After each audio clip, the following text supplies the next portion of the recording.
fedora. He ain't playing around. Hey man, No game. everybody No trying game. to match the swag. And we over here representing the sports teams. That's right. I could have worn my Knicks hat, but you know, I don't really care. No, I know. It's not the same since Dolan had it.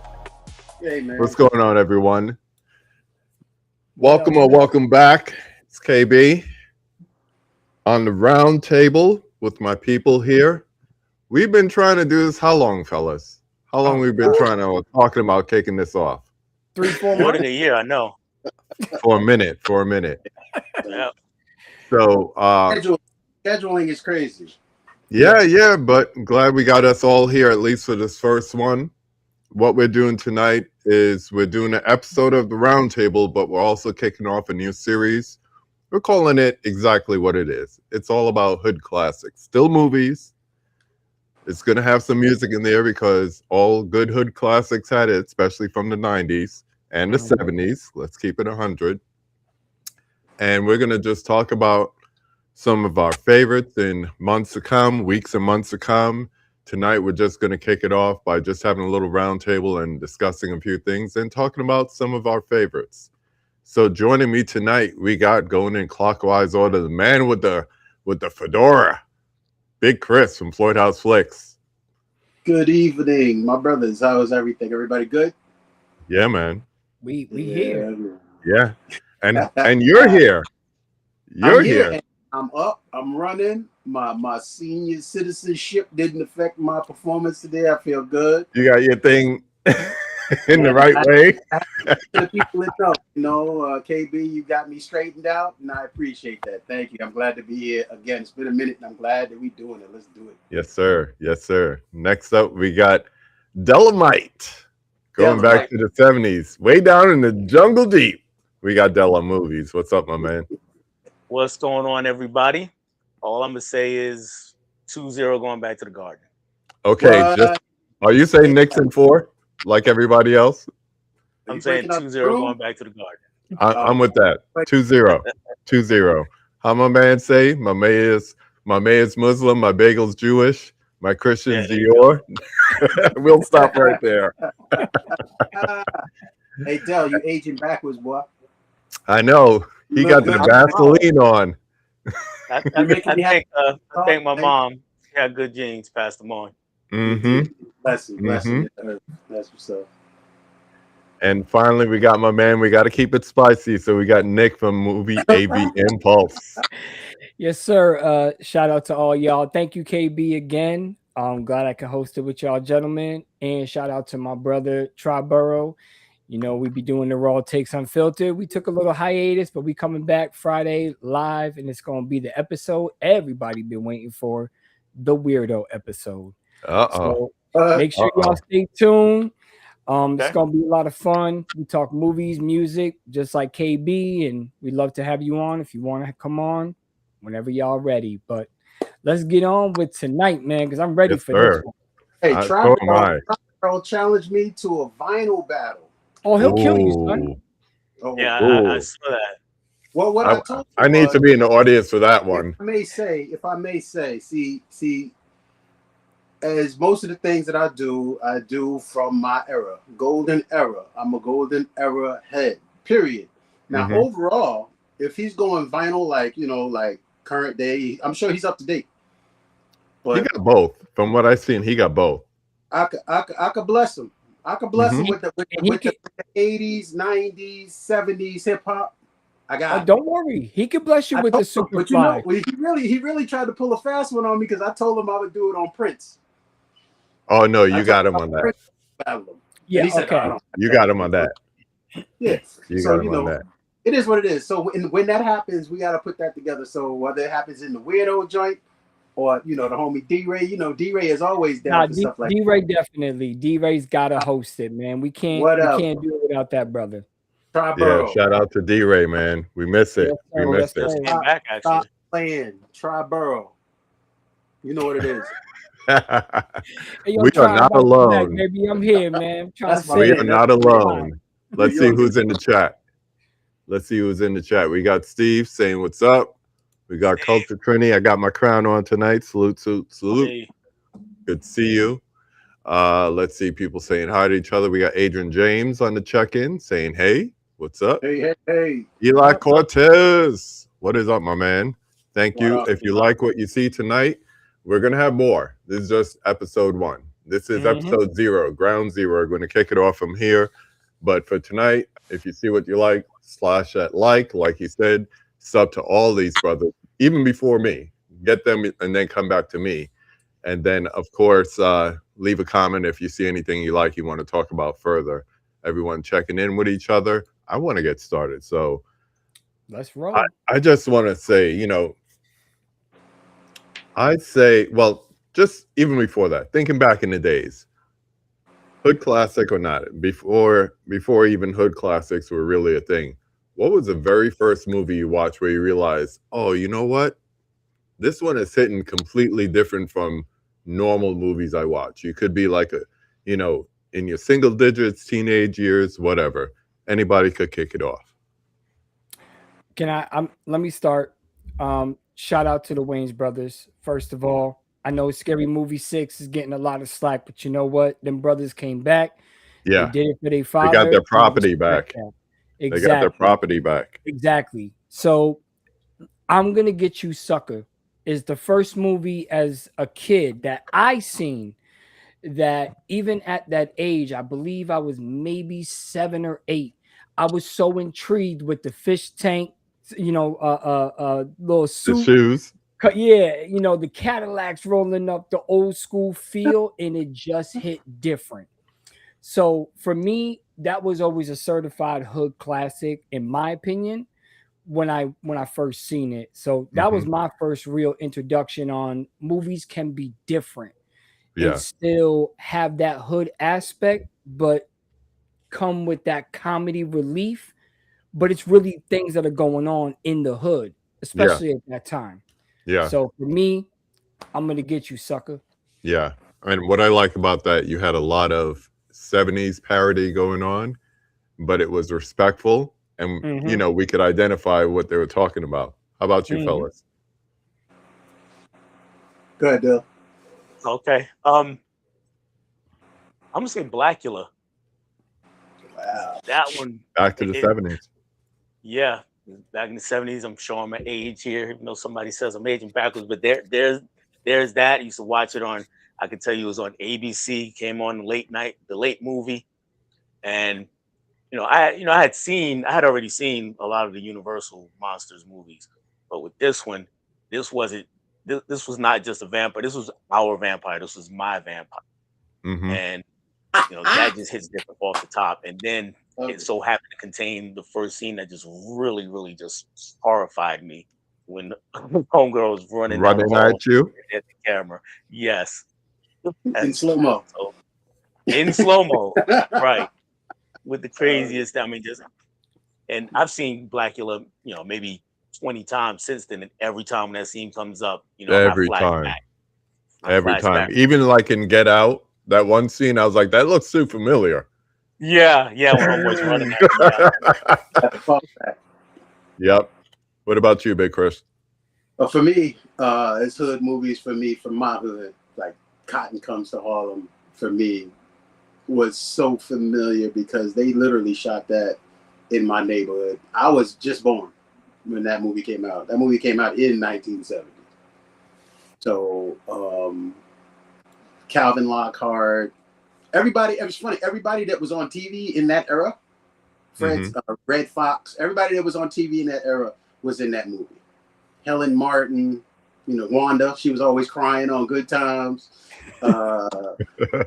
Red Fox, Calvin Lockhart, everybody that was anybody that was anywhere was in that movie, and they made me feel so normalized because the stuff they were doing in that movie was literally the stuff that was going on in the hood, minus somebody walking with a giant bale of cotton. To that extent, I'm just gonna say shout out to also Bill Cosby and Sidney Poitier movies because they were on all the time. Yeah. Which way is Uptown Saturday Night? Yeah. Yep. Piece of the Action. Yep. For me, I always think of Car Wash. Ooh, that's a good one. It wasn't Which Way Is Up. It's Which Way Is Up is Richard Pryor. Was it There was Piece of the Action, Uptown Saturday Night, Let's Do It Again. Let's Do It Again. That was my favorite. Those three. Yeah. Bill Cosby and Oh no. Drop out. He'll come back. He'll come back.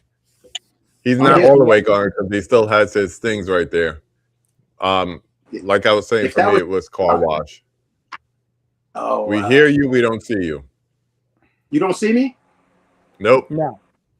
I'm looking at You me. ghost Ain't right that now. about nothing? This I literally didn't touch anything. Didn't touch anything. I promise. I've been sitting there sitting still on purpose. Let me see here. I literally I don't know what to do. You'll Go ahead. figure it out, bro. I You'll will. figure it out.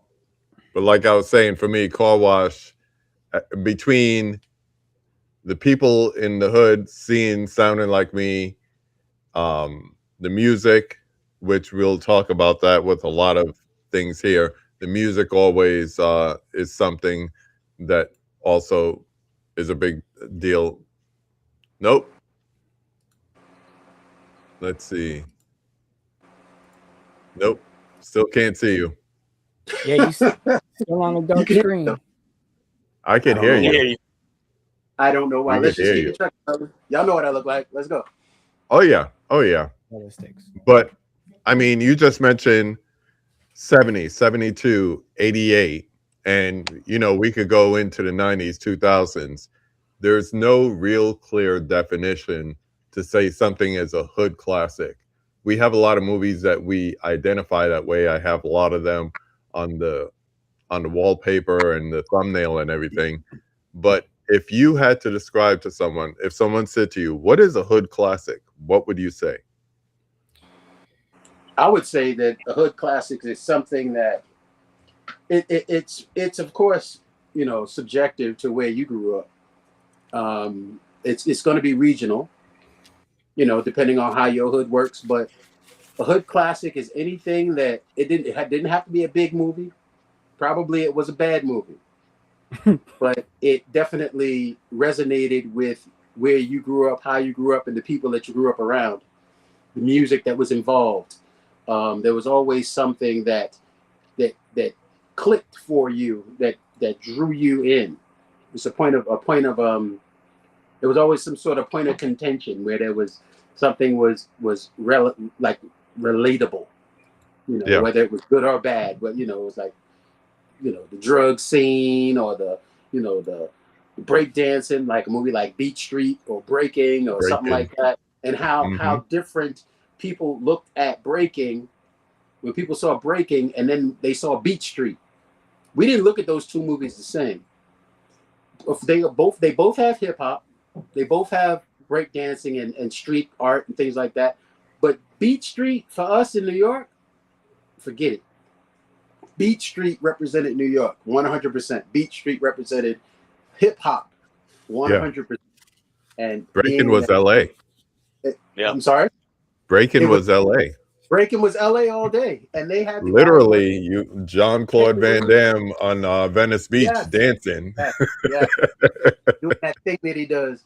And then they had the people, the guys wearing kangaroos, the sneakers with the pocket on the side, and how when the way New York dudes, we was laughing at all of the LA dudes that were. It is what it is. So it's definitely something that resonates with you, something that you can connect to that makes that a hood classic. That's why so many people out here and in New York and other places love movies like Menace. And they love movies like Boys in the Hood because it was a reflection of how they grew up and where they grew up. So And it doesn't necessarily have to be your hood too, because you mentioned things like Menace, and of course, people think of Boys in the Hood. Mm-hmm. I didn't grow up in South Central LA. Didn't touch foot until I was a grown adult, but I could identify with it culturally. What about you, Dell and Nick? What's your definition of it? Well, for me, a hood movie or a hood classic for me really has to resonate with where you're from. Now, when I watch a movie like say something like Wolf on Wall Street or from back in the days, you know, The Firm or something like that, where it's all about these different avenues that I don't know about, I have to take their word for it. Right. So for me, when people used to ask me like, what movie do you relate your hood to if you could, and I always have two. In the earlier days, for me, it was Fresh because I seen that growing up. We had those irritating. Now I busted dope moves. We all had that friend. Yeah. You know what I mean? And so for me, growing up, that's what I seen. And then as I got older, Blue Hill Avenue, a highly slept on hood classic to me, was not only filmed in Massachusetts, where I'm from, but it actually does resonate now. We had to go through mafia outlets to get certain things and do all that. You know, without those people, we weren't moving. So for me, a hood movie has to relate to you, and it has to relate to what a person sees. When I seen Boys in the Hood Menace to Society, I didn't want to go to LA. You know what I'm saying?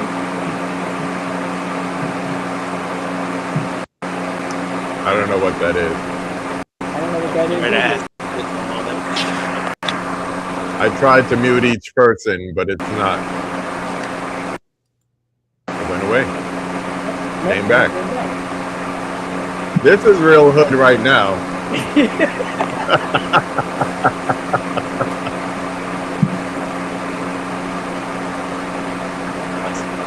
My mic, okay. Let's see. Yeah, it's Big Chris. Yo, try to drop and come back in, yo. I don't know. Dell, what you got? Nick, were you finished? Oh, okay. For me, like I love these brothers. And they keeping it, they getting all deep and philosophical with it. For me, it's pretty simple. I think about my parents and their friends, my friends, and of course my family and my friends. If most of the people in that group all can tell you a lot about this movie, they've all seen this movie multiple times. That's a hood classic for me. It doesn't necessarily even have to be a movie that takes place in the hood, or at least not in my hood.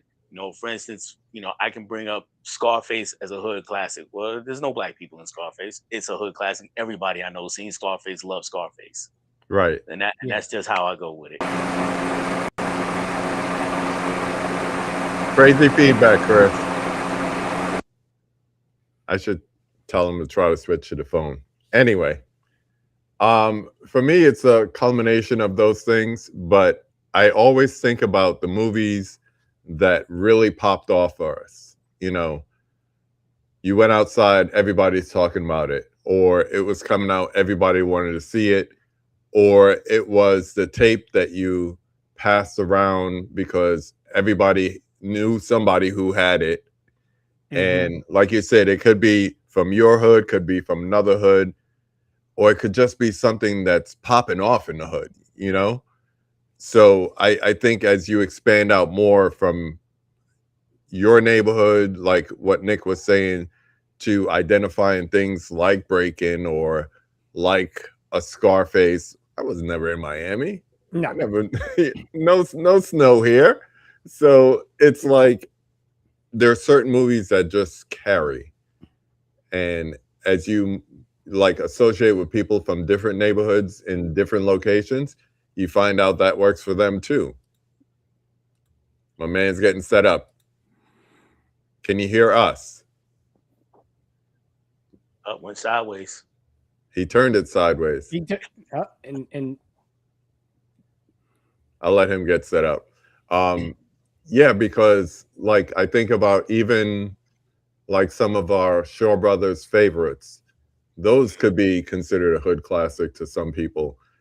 It all depends. I mean, we have our favorites, we have our staples, and then we have the ones, like I said on the thumbnail, that people just consider to be hood classics. And location after a while starts not to matter as much, and experiences definitely don't matter as much, because you see a movement from the 70s with black exploitation to parodies of it, like Nick mentioned, in the 80s, to kind of like a continuation of comedy, having the soundtrack get involved, but also introduce a sense of realism and tragedy that we see in a lot of 90s movies.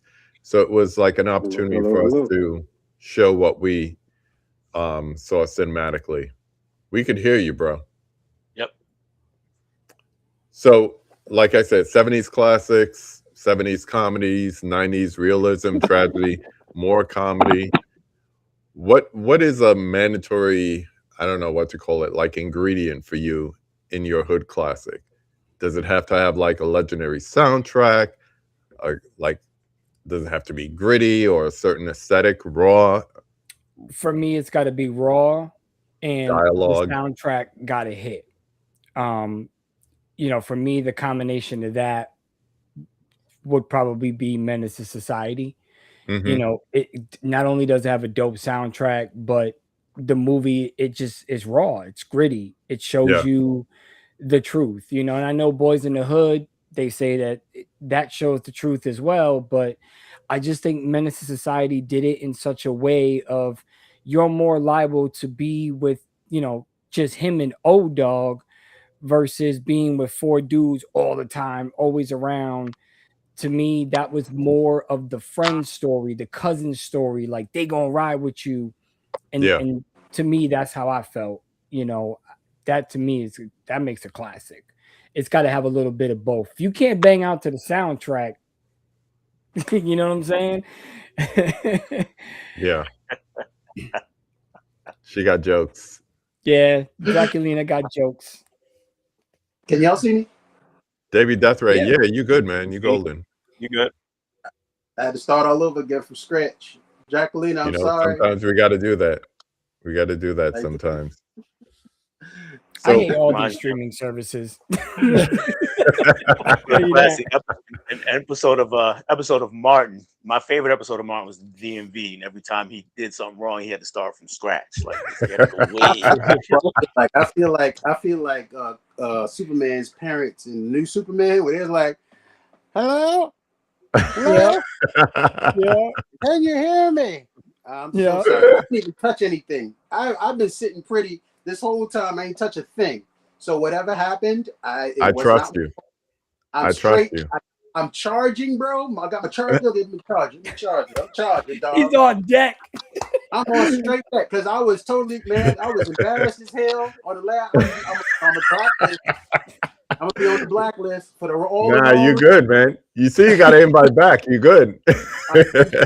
Thank you so much, and I don't mean to be that, but I am that, and this is what we're gonna do. What was the question? I'm sorry, I was out.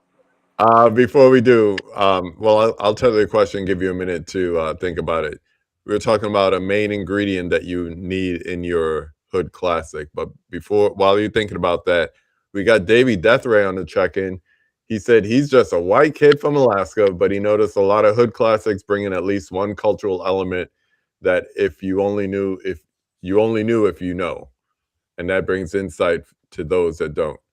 It's true. I mean, depending on your definition, it's always something that we could feel or we could identify with. Like Nick said, you got your soundtrack, you got your realism, your grittiness, your rawness. There's always something in it. So what is your one ingredient that you need in your hood classic, Chris? Authenticity.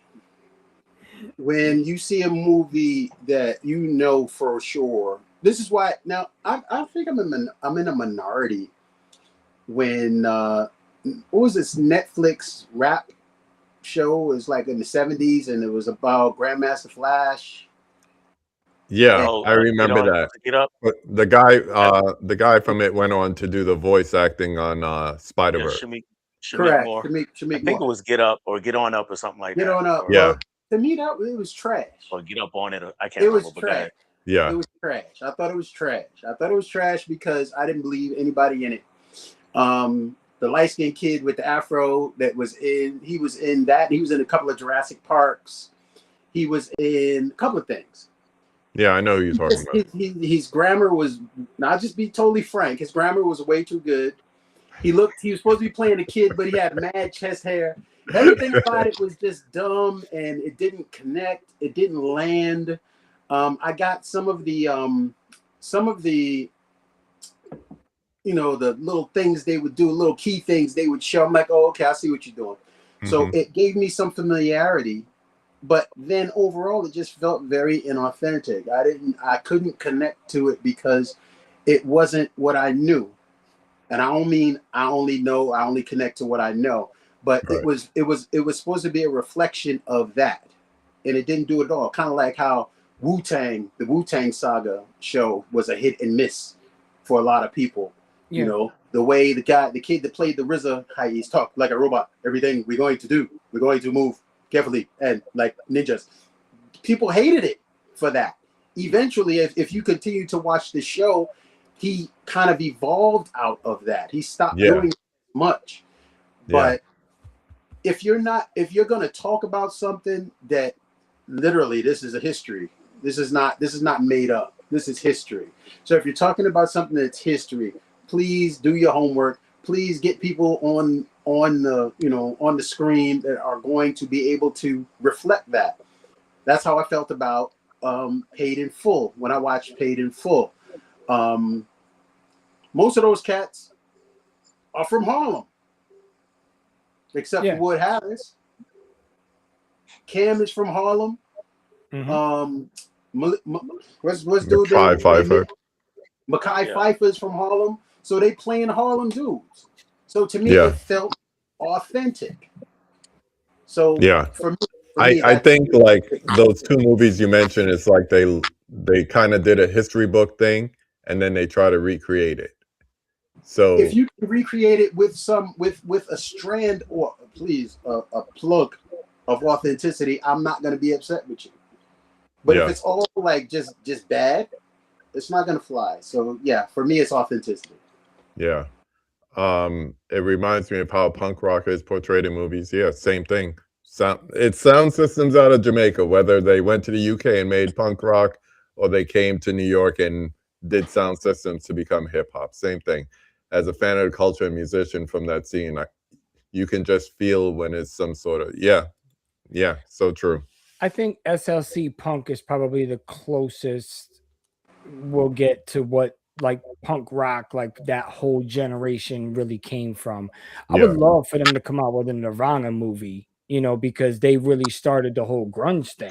So, you know, I would love to see that happen. You know, somebody actually play Kurt Cobain and give the whole background story. This man didn't even want to be famous anymore. Yeah. He just wanted to take his money and bounce. Yeah. He don't anything anymore. But like Chris said, it's all about authenticity. All about authenticity. So now that we have a definition, and I mean, we really have a range. Let me add something to it. Oh, though. go ahead, my man. So I'm definitely sticking with authenticity, but for me, it's not just of just any authenticity. It's authenticity of I call us America's second-class citizens. So you can be a very authentic movie as a mainstream movie and definitely not be a hood classic, right? You know, we get people holding up like The Breakfast Club. Great movie, but it's not a hood classic. Exactly. Somebody's hood. Yeah. If you telling the truth of us and to be frank with it, really black and brown people, then you're tapping into what is a hood classic. And it can be gritty or it can be silly. You know, it can have a great soundtrack or if it have a not so great soundtrack. You know, there's levels to it. Of course, I want the best soundtrack, but it doesn't have to have that for me. It just gotta be authentic. Would you call Gummo a hood movie? No. Why not? Why not? Because I never seen it. Oh, going back to my original definition, what Nick said, I've seen it, but nobody I know has seen this movie. Nobody I know has ever. No, but see, it's not your hood. It's not my hood. But all of those people that were in that movie were from a hood. They were poor. Here's the problem with that, though. Really poor. The problem I have with that is we still attach the word classic to it. You can take place in the hood and not be a classic. Just saying, it's like that could be. It depends on who's doing what because it's a cult movie, and a lot of the cult movies that we call classics, or a lot of the movies that we call classics, are deemed to be cult movies. Yeah. There's a certain group of people that follow it and stand by it, like, yo, That's that joint. Like Kids, cult movie. Yeah. You know, it's a hood Cult movie, movie, but not a hood classic. right? For No, some, it is though.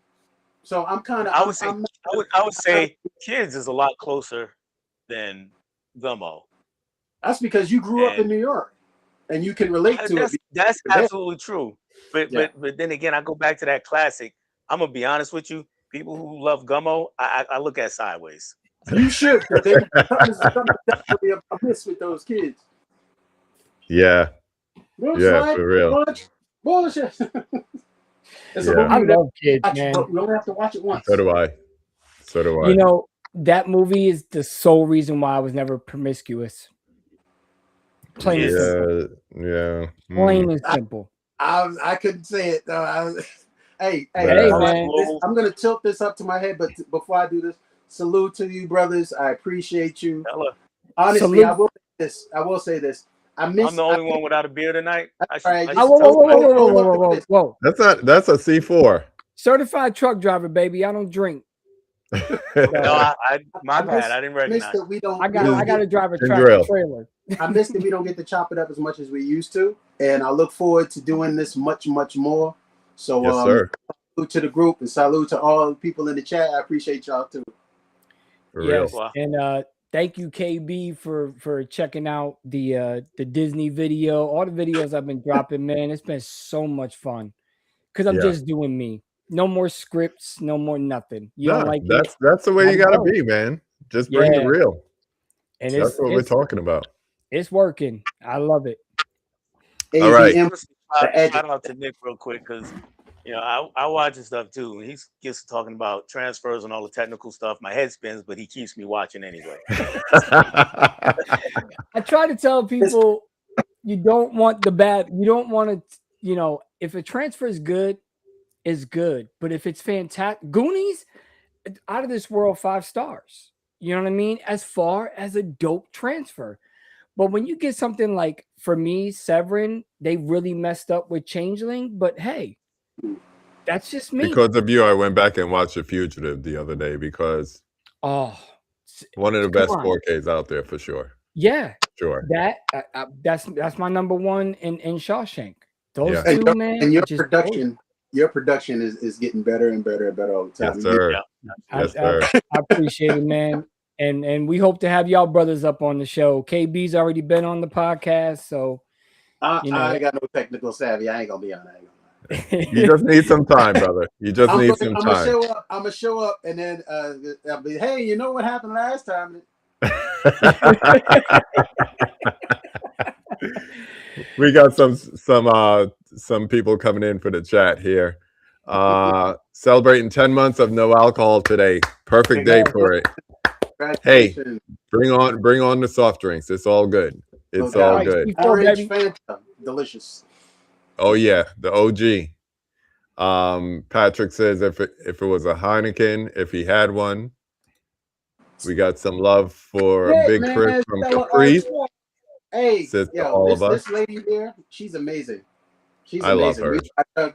She's had, man, blessings to you, sis. I'm glad to know you. You're just very dope. She called me a vibe. Says Nick, you're killing it. Proud of you. And to go back up, question for us: is Higher Learning a hood movie? Yes. Yeah. Why? It's just Why? It so happens to be people from the hood who are not in the hood environment. Exactly. Right. So that's why I don't necessarily call it a hood movie, because it's a little different for me. I don't know. Okay. Because it's inner city, but not quote unquote a hood classic. Yeah, because we're not even an inner city. It takes place at a university, and when shit goes sideways, it ain't us just doing it. Usually like Boys in the Hood, it goes sideways, it's us. Juice, it goes sideways, it's us. Somebody doing something in the hood movies, it's usually us. So right. It's kind of hood movies. It's self-contained. This one, not so much. Yeah. But Chris, that's the beauty of it. You see, when we see, hold on, Chris. When we see social media, what do we see all the time? Black on black, white on black. But if it's black on white, we don't see it, right? because that's not going to bring in higher learning. It's like Dell said, it's our people, it's us, whether it's Mhm. light skin like me or dark skin.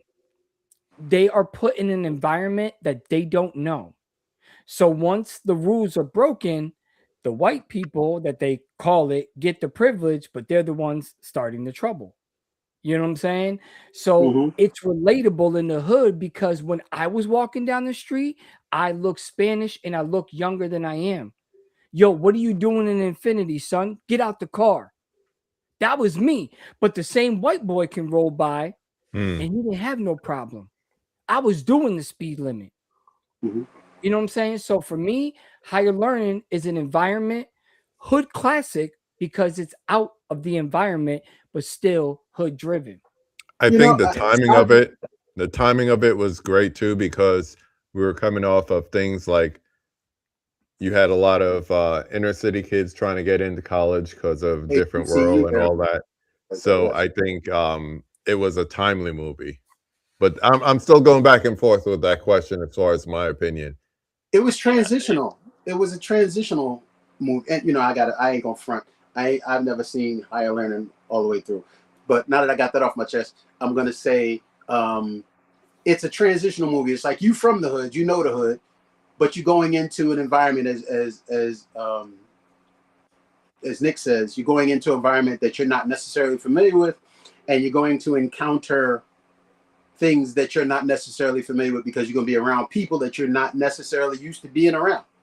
Mm-hmm. So, with that said, it has elements of hood movie, but I don't think that I would call it a hood movie.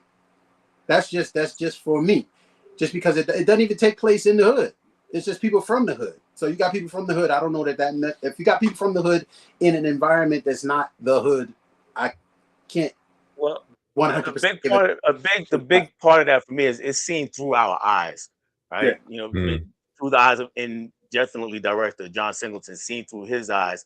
And right. for me personally, when it came out, I had not long come out of the military, and the military experience was a lot like what's happening in higher learning, Sure. meaning that here I was, I'm from Queens, you know, I was around black and Hispanic people all the time, and I was now out of that element and had to learn how to deal with other people, and not just white people, but just people from all over the country Mm-hmm. who didn't come from what I came from, and Mm-hmm. I had to navigate that. Mm-hmm. And I think that's part of our experience too, which is what makes it a classic for me. It's like, you know, just because But I'm not there, I'm not physically in the neighborhood where I grew up in, I'm still the same person.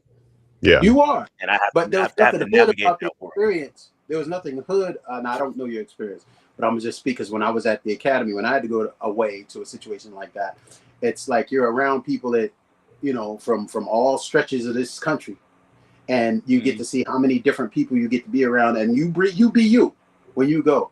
You're being who you are. You're representing where you're from, but then you'll find that where you're from doesn't necessarily reflect what you're experiencing right then and there. It will reflect your possible reaction to what you're experiencing, but it So Yeah. won't I'm reflect reminded of a the quote. overall experience. You remind me of a quote from RZA. We talked about Wu Tang a minute ago. A quote from RZA. It was a long time ago. It was when Wu Tang was first popping off, and somebody they straight up asked him what's hip hop. I think it's in one of the documentaries. I can't remember if it was in the show or rhyming reason or something like that. But anyway, they basically asked him what's hip hop, and he was like, hip hop is the way you eat, drink, sleep, walk, talk, and he just went down and put a long litany of things. And I bring that up to say that, you know, no matter where he goes, he's hip Peace hop. hip hop. So his experience is hip hop. And I Yes, bring that back to the hood. No matter where I go, my experience Hood. is hood. Thank you. That's what I was talking. I it's was definitely trying to boulevard. get the word out. But yeah, but that's my experience. So just so I don't have to necessarily be in that environment to uh to relay my experiences and bring authenticity to it. And No, then because now you're bringing in movies like let's say something like even Mo Money. That's not really taking place in the hood, right? But that's I a mean, it hood has classic to me. it is. Mo yeah, Money is it's a a hood. hood classic, Mo Money right? is a hood movie though. Right? You know, Mo so Yeah. but Money it's is a taking hood place. movie. It's yeah. It's Yeah. taking But New that's not York. Let's taking be place serious. Small in town. the hood, or Yeah. Boomerang. Boomerang's a hood classic. No, Yeah. Boomerang is a progressive hood classic. Yeah. Be- Or We, just we just because you add just we because just we adding don't have extra We'll flavor just to keep it. adding he different grew up. He ingredients. grew up. This is KB the grew up in the jumbo, hood. man. Nick, I'm not gonna isolate you in this, or at least I don't mean to, because KB, Nick, and I are roughly around the same age, so we got to see the hood in one direction, and we got to see the evolution of the people from the hood. That's when we got to see forward black professionals coming out, all working in Wall Street. You see them on the train in the morning, looking fresh to death, going to work, making money, stock brokering, whatever it was.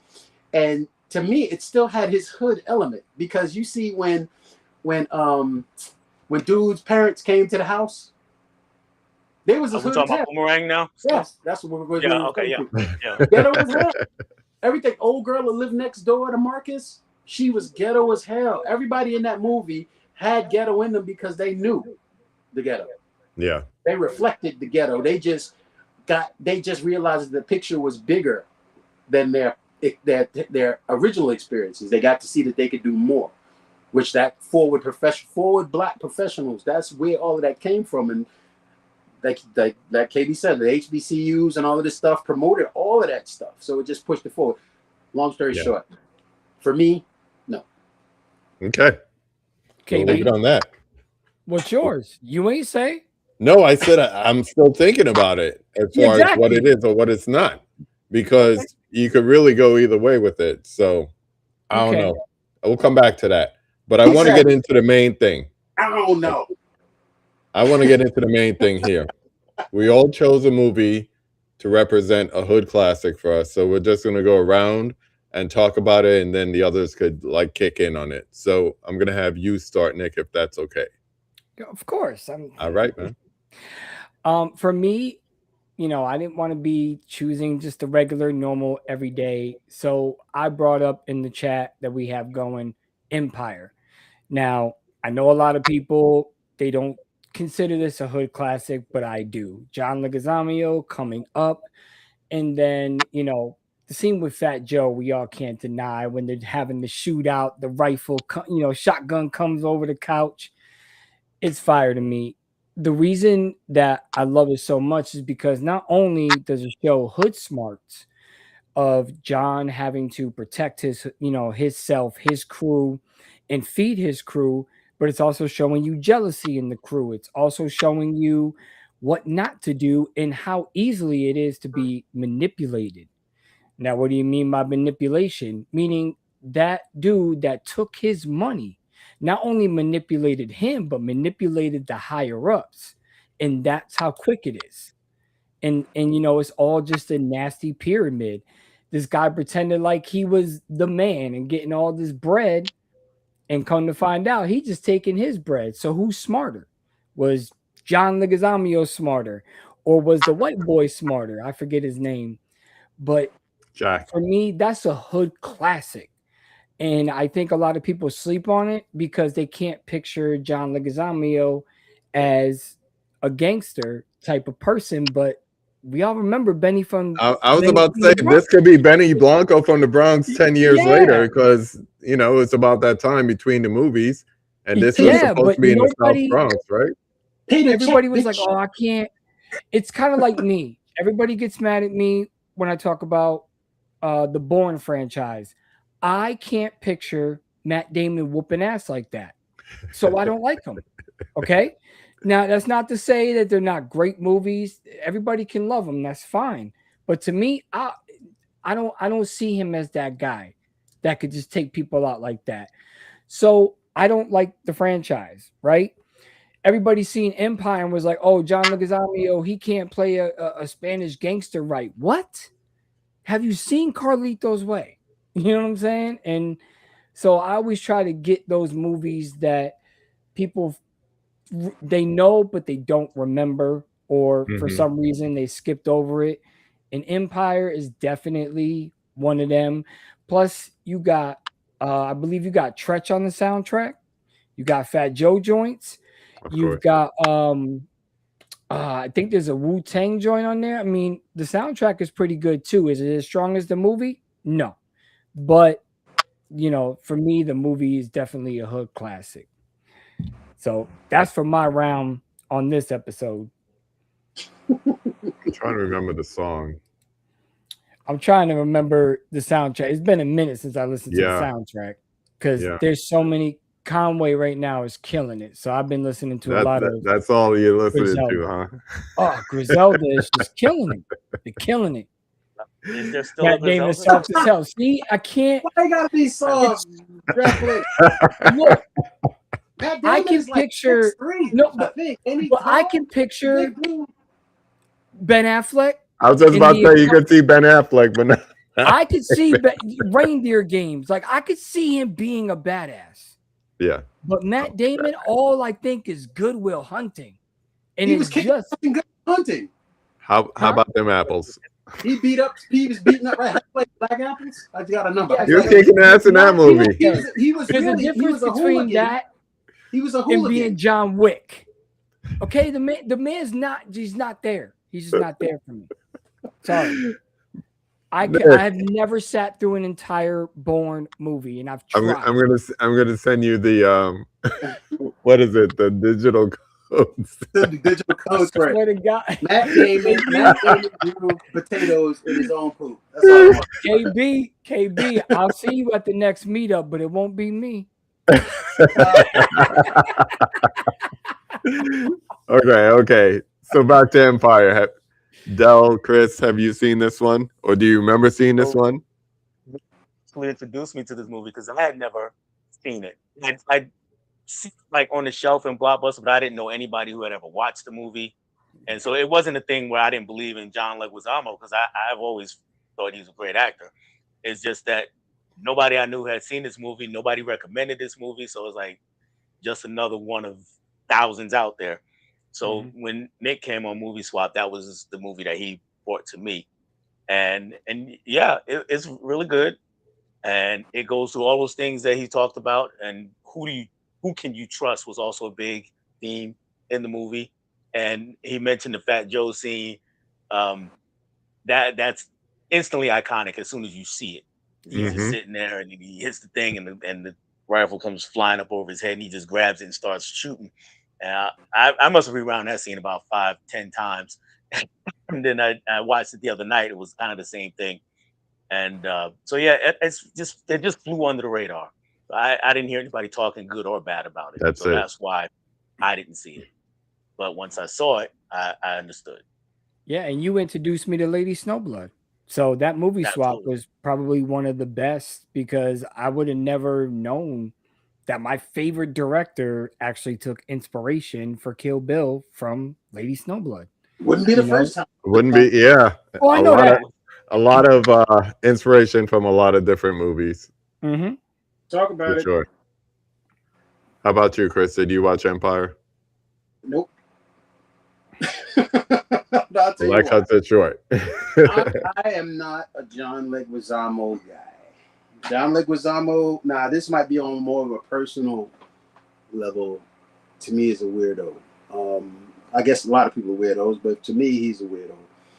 A lot of shit he come up and talk about as is, sometimes you see people do interviews and it's just, I'm good. But I think I may have saw Empire on, cable. On some sort of streaming platform at one point or another, but it just wasn't something that stood out for me. I don't like his tough guy isms. To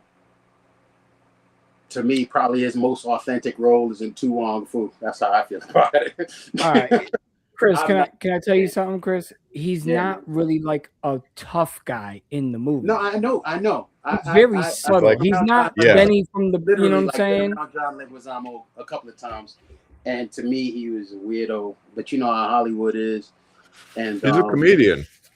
He thinks he's a comedian. I don't know. That's how he got started. He had a special. He had a movie called The Pest, and that's where it landed for me.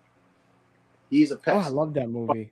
I'm not a fan. And now Benny Blanco. Come on, you can't front on Benny Blanco. Correct. Granted, he was on some BS, but yeah, Benny Blanco from the Bronx. Yes. Like I said, even in Tu Wong Fu, whatever, he was weird. he had his things going. It was the whole movie. It was like that, but they committed to it. Spawn. Maybe I enjoyed him in Spawn, but then I thought the whole thing when Spawn came out, it was an interesting look. But as far as that particular movie, I don't like Fat Joe. As far as that particular movie goes, all these people that are close to you, they're like right there. Well, Harlem BX. I want to address the disappointment in Nick's face just now when I said I saw that.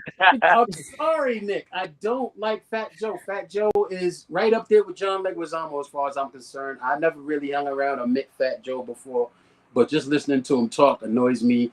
When he was on what was that? There was the Spike Lee. I think it was Spike Lee. She's Gotta Have It. The show that was on HBO.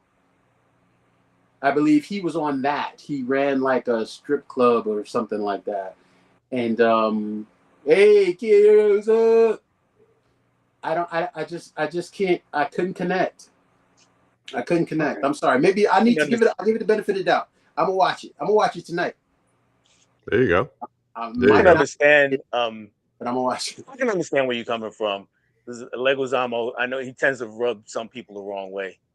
And Fat Joe lately is rubbing people the wrong way. And I don't want to call him an outright liar, but he does exaggerate the hell out of it. You ain't got to call him a liar. Everybody else does. It's cool. he's the epitome of I don't believe you. You need more people. More people. I will say this. I'll say this about Empire. It shows like a good classic tale of like betrayal. And I think it adds that New York element because like people who are in the boroughs, whether it's Bronx, Queens, Brooklyn, whatever, they see the city as kind of like the mecca for money or making money outside of the hood. So the way it tied in like the whole Wall Street finance, corrupt financiers kind of thing, I think that's what really ties the movie together for me. Yeah. And yeah, best as a rapper, not an actor. See, look, this is somebody saying something. Fat Joe is the best as a rapper, not an actor. How about neither? Hey, Nick, I love you, boy. Fat Joe's gotten better. Look, he's not even in my top 50. Okay? Not even my top 100. He ain't but even. He still makes hits. No, he's on hits. He don't make them. He just on. Well. All right. Lean back. Chris, still goes. I'll tell you what, Chris. Come on the podcast and we'll talk about it. Oh, we're gonna just talk about Fat Joe? No, amongst other things. We could talk about it. I'm down. Let's do it. Come on, me, you, Dell. We're going on Nick's pod and we're gonna talk rap, hip hop, and everything else. Keep it going, Chris. On the official invite. That's all. He just keep it going, Chris. So it's on me. I'm done. No. Go with your choice. Go with your choice. How are you rephrase the question for me, please? I'm special needs. What is that? What was your pick? The movie that you picked. What was your pick? As far as the hood classic to talk about. I think my overall for me, because I thought it was something that was like literally current, was Paid in Full. Everybody in that movie for me was like, I think they really dug deep. It was weird how they had to change the names of the characters. I guess it was legally. They couldn't say Rich Porter. They couldn't say AZ Faison. They couldn't say, they had to be like, it was Rico. They couldn't say none of these people. We're talking about Alpo. We're talking about AZ. And we're talking about Rich Porter. Now, the reason I like that movie and the reason it really, really resonated, because literally it took place during my time when I was going to Martin Luther King High School down on Amsterdam and 66th Street. They would come, most of those cats went to that school, right? Of course, they weren't in the school by the time I got there, but we would come outside and they would be outside in the Saabs, in the Jettas with the BBSs, and everybody would be around them. And it was all like, who is that? That's AZ and that's Rich. I'm like, oh, that's what's up. I don't know these people.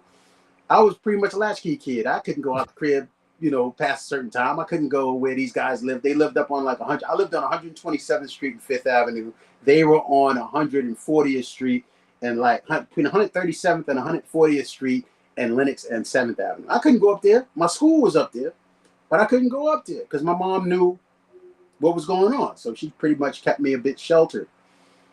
But for the movie, Cameron, as somebody who had just started doing that, really played that role. I enjoyed Cam in it. He's Harlem. And I'm not even like a big Cam fan. I like Cameron, but I'm not like a huge Cameron fan. He really did that. And Wood Harris, I don't know where Wood Harris is from. I think they're from like Ohio or something like that, or Cleveland, somewhere.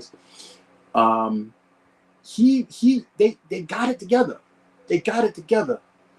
And Mekhi Phifer, I really love the way they represented that time period.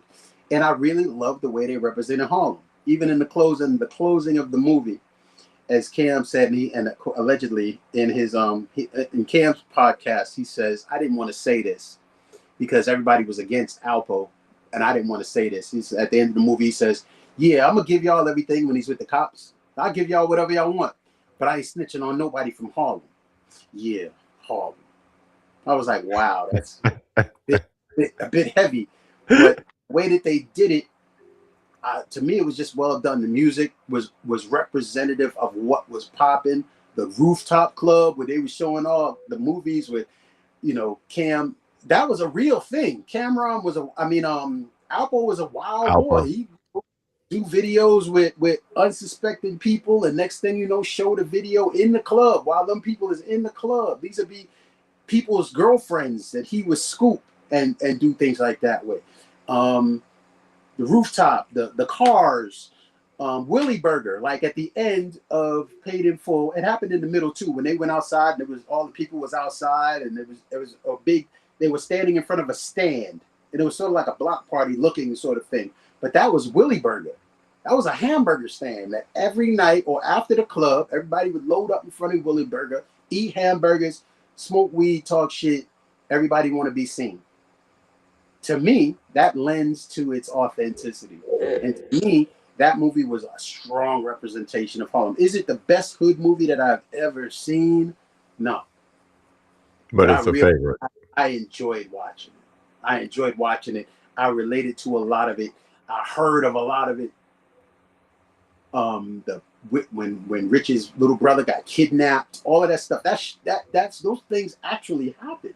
Yeah. Why do you think, just to interrupt for a moment, if you know, like we were saying, we know these are real life characters.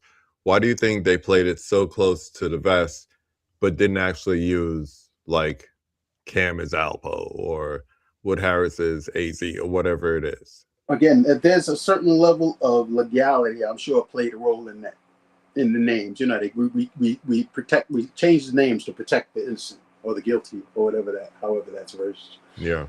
But they had to do it that way. That was a movie that was being done by Damon Dash. Damon Dash obligated to represent Jay-Z. Harlem in its best light. Dame Dash can't make a movie about Harlem and not have it be Harlem. Right. It would have flopped.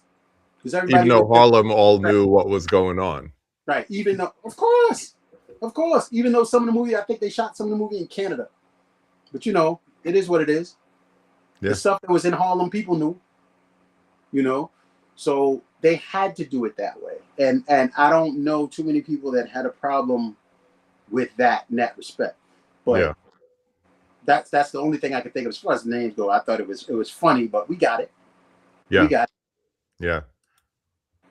Patrick brings up, note, and some of these hood movies still need to come out on 4K. You ain't lying. We need Hoodlum on 4K. Yes. That's another one. I've been waiting for Hoodlum on 4K. Sugar Hill, we need on 4K. Preach on, brother. Woo. Yeah. Woo. Yep. Woo. Sugar Hill. That was the best. That was one of the best overdose scenes in a movie that I've ever seen. That's up there with Dead Presidents to me. Yeah, Sugar Hill is way underrated. Way underrated. Dell, Nick, Paid in Full. Thoughts? I don't know, Chris. I never watched it. Oh, the Yeah. pettiest thing. I No, never, you know me. I've You know, never I'm looking known, I've forward. never known Nick to be petty. I've never known it. Thank you for letting me know who you really are. You're talking to the dude that probably has the biggest gangster hood collection out of everybody. You know, for Just me, not that Empire. movie hit. Huh? Just not Just not Empire. Empire. I got you. No, I agree with everything Chris said. I even knew who the characters were based off of before I even knew that the names were changed. Just from hearing it in rap music. So I knew that. And Cameron wasn't acting, Chris. That is Cameron. Yes. There's no other way I to put it. If get it. When anything, he it was said, just "Oh him boy," leaning into who Alpo was.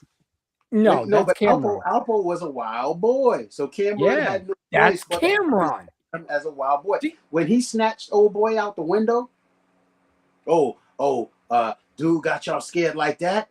Like, what you say? And he walked up to the car and snatched him out of the car window.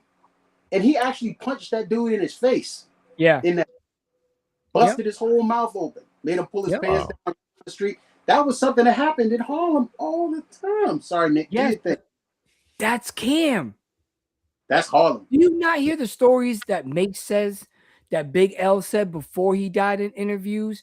That is Cameron. We're talking about a current ESPN sports reporter. This is See, crazy. What is life? This is crazy. That's Cam in the 90s versus Cam in 2026. He should be grown up by now. So yeah. He still got that in him, though. We all do. Everybody has to evolve. Dell, what's your thoughts on the movie? Yeah, man. No, I love it, and I mean, you guys really pretty much said everything. I'm gonna agree with Nick though.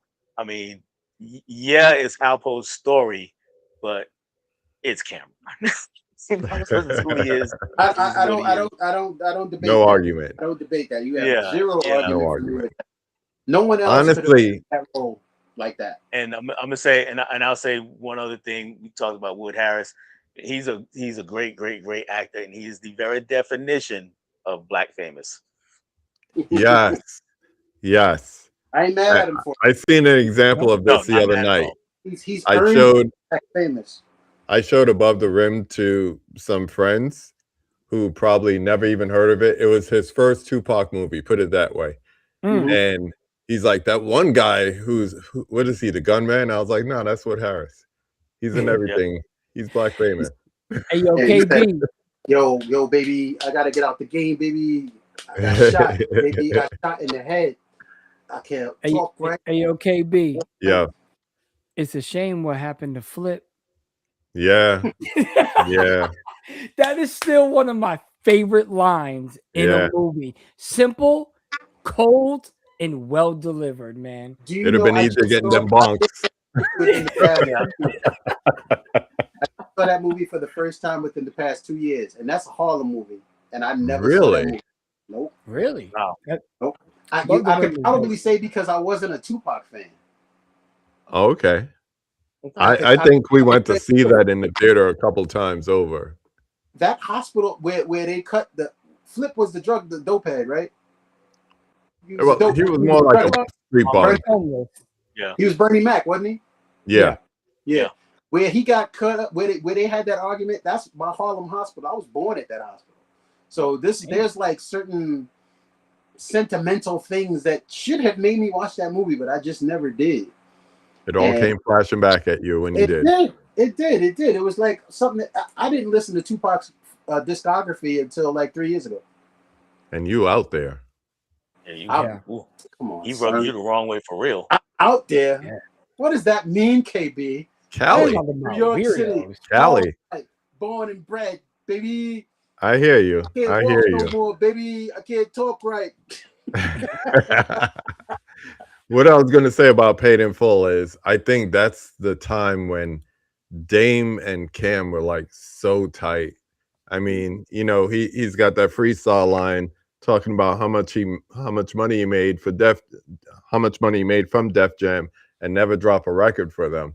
So, Dame was just looking for opportunities to get him attention and money and keep him paid, keep him under the umbrella, hoping he'd put out an album, which he never did. But I think between this and Streets is Watching, those two get compared a lot. I don't think there's any comparison, but No, I No. love Streets is Watching. You love but Jay-Z. yeah, I'm biased when it comes to, don't ask Yeah. me a Jay-Z question. What But was wrong with his hair? With- Different conversation. yeah. And mad people been DMing me, look at your boy. I'm so sick of hearing what he didn't do. Like, it's just a Dame whole said his other breath smelled conversation. like it's cinnamon another doodle. conversation. Yeah. the whole Dame said his conversation. breath smelled like cinnamon doodle. What's that all about? But to me, also, Streets is Watching was really not like a hood classic movie. It's just No. a music video. It's not a movie. Yes. It's yes. Yeah. It's an extended video. Video. It's like Yeah. the bad video, but longer. Yeah. It's like an extended music video. Perfect. It's like Moonwalker. That's all it really It's is. Jay-Z's version of Moonwalker. Yeah. Yes. Yeah. So it's not a Dell. movie. You up next, man. So I went with Dolomite. And I'm actually late to this movie. What? As in, not that I've seen it recently, but I saw it after I left New York. I was in the military, and a brother from Ohio actually introduced me to it. Wow. And the reason really is because my mom didn't like Rudy Ray. That's really the reason. I wonder So why. I didn't see it. Where is that? Yeah, right. Why? So I didn't really see any of his work until I had left New York. But what I really like about the movie is it's not a great movie. When you look at it, there's all sorts of technical things that are just wrong with the movie. The storytelling is crazy. And I remember I just watched it yesterday, and I noticed since first time I'm actually seeing it on Blu-ray, I always saw like blurry DVDs. I noticed the stuntman way more now than I've ever have before in the movie. But what it represented though for me was the can-do attitude that feels hip hop to me, right? A lot of hip hop started, and it kind of blew up after the blackout in New York when everybody was able to get their hands on some equipment for the Turntable. low or for the free Everybody. 99, right? And you saw things like people plugging into the light pole outside, right? And then you throwing a party out there. We came up with scratching pretty much by accident, and then you got people, instead of they can't get their work in a gallery, they made works of art out of the trains. So it was a can-do attitude of him just getting the movie made. And it struck me again years later when I actually went and saw Hollywood Shuffle, because I knew all that story with Robert Townsend making it on credit cards. And if I'm not mistaken, Rudy Ray Moore didn't even have credit cards. It was just, hey, y'all come help me out. We're gonna do this, and we're gonna make this movie. And he made a film, and that's something I can't say that I've ever done. Right. And he was able to do it and get it out pretty much the way he wanted it, and it took off from there. And yep, it's so bad that it's awesome. You can laugh at this. He kicked somebody and they missed their head by about that much, and you can tell. But it's hey, this dude from around the way made his own movie. Let's support this. Yep. So that is why I went with that movie. For me, it's just pure nostalgia. Same thing. My father did not like Rudy Ray Moore. He preferred Red Fox. So we had that and Richard Pryor albums in my house. That's But why I had Richard Pryor. I knew all those routines by the time I was 10. Sad but true. But it's just, even now, and I'll bring it up again when I talk about my movie, it's just becoming like the cultural references from it. Even when you see Rudy Ray Moore in another movie, you're waiting for him to say a Dolomite line. Like I watched Penitentiary 2, and he was in it, and I was like, "Come on, say the line." And he said a Dolomite line. I was like, "There you go, there you go." It was like right on time. So there's something about that. Of course, the sequel to, I got them, same thing, Blu-ray behind me, but it's like you said, that can-do attitude is important. but I think it's also the timing of it. It's like right in the middle of all the blaxploitation movies, but it's different from Hell Up in Harlem or Truck Turner or Foxy Brown or whatever. It had its own flavor, and I don't want to say it was a straight up comedy, but there was something to it that was comedic, even without the, you know, the foot wide misses on the kicks, that holds up. And we could look at it today and say it's comedic. So when you hear someone say a line, it almost brings a smile to your face, because it's like, it's almost like comedy in itself. Chris, Nick, what you got to say about King Dolomite? Watched it once and I didn't like it. What didn't you like about it? It was horrible.